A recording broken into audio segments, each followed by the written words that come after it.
জুমার দিন দুপুর 12টার পর আল্লাহর একটি নাম 7 বার পড়ুন, আপনার মনের সকল আশা পূরণ হবে ইনশাআল্লাহ। জুমার দিনটাকে রাসূল করিম সাল্লাল্লাহু আলাইহি ওয়াসাল্লাম এত বেশি গুরুত্ব তিনি দিয়েছেন। রাসূল বলেছেন জুমার দিনটা তোমরা হেলায় দোলায় কেটে দিও না। এমন কিছু টাইম আছে যেই টাইমে আল্লাহ সুবহানাহু ওয়া তাআলা বান্দার দোয়া কবুল করে থাকে। যদি ওই টাইমে আপনি দোয়া করতে পারেন ইনশাআল্লাহ এটা আরশে আজিমে গিয়ে নক করবে, আপনার সেই দোয়া কখনো ফেরত আসবে না। এই জন্য জুমার দিন হেলায় দোলায় না কাটিয়ে আজান হওয়ার সাথে সাথে মসজিদের মধ্যে চলে যাবেন এবং 12টার পরে আল্লাহর এই নামটি 7 বার পড়বেন এবং তার আগে ছোট্ট একটি দোয়া শিখিয়ে দিব, সেই দোয়াটা পড়বেন ইনশাআল্লাহ। 100% যদি আপনি মন থেকে দোয়া করেন, কথা দিচ্ছি আল্লাহ সুবহানাহু ওয়া তাআলা আপনার সেই দোয়া কবুল করবে। হযরত আনাস রাদিয়াল্লাহু তাআলা আনহু থেকে সম্ভবত হাদিসটা এসেছে যে তিনি বলছেন যে আমি একবার মসজিদের মধ্যে বসেছিলাম, রাসূল করিম সাল্লাল্লাহু আলাইহি ওয়াসাল্লাম আমার পাশেই বসা ছিলেন, আরেক ব্যক্তি পাশে বসে দোয়া করছিলেন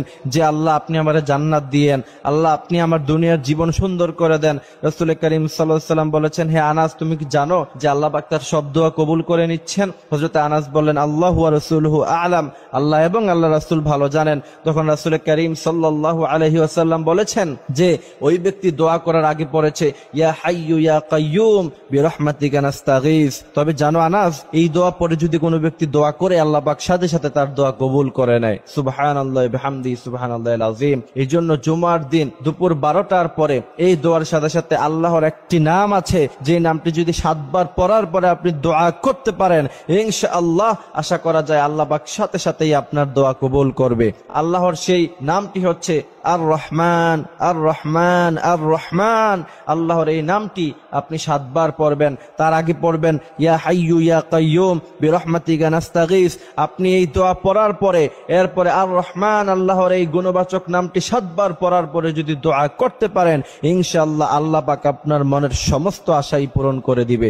অনেকে অবজেকশন করে যে হুজুর এত দোয়া করলাম কিন্তু দোয়া কবুল হয় না। কিন্তু প্রিয় ভাইয়েরা আমার, কিছু টাইম আছে দোয়া কবুল হওয়ার। ওই টাইমে যদি আপনি দোয়া করতে পারেন আল্লাহ পাক 100% আপনার দোয়া কবুল করবে। যেমন জুমার নামাজের সময় দুপুর 12টার পরে ওই সময় যখন ইমাম সাহেব যখন খুতবা প্রদান করবে জুমার নামাজে, 2 খুতবার মাঝখানে যদি আপনি এই দোয়াটা করতে পারেন ইনশাআল্লাহ রাসূল করিম সাল্লাল্লাহু আলাইহি ওয়াসাল্লাম বলেছেন পৃথিবীর সব কিছু মিস হয়ে যেতে পারে কিন্তু তোমার দোয়া কখনো মিস হবে না। অনেকেই বলে যে হুজুর অনেক দোয়া করি, কই দোয়া তো কবুল হয় না। অথচ রাসূল করিম সাল্লাল্লাহু আলাইহি ওয়াসাল্লাম বলেছেন বান্দার সমস্ত দোয়াই আল্লাহ পাক কবুল করে নেয়। বান্দার কোন দোয়া এমন হয় না যে আল্লাহ পাক কবুল করে না।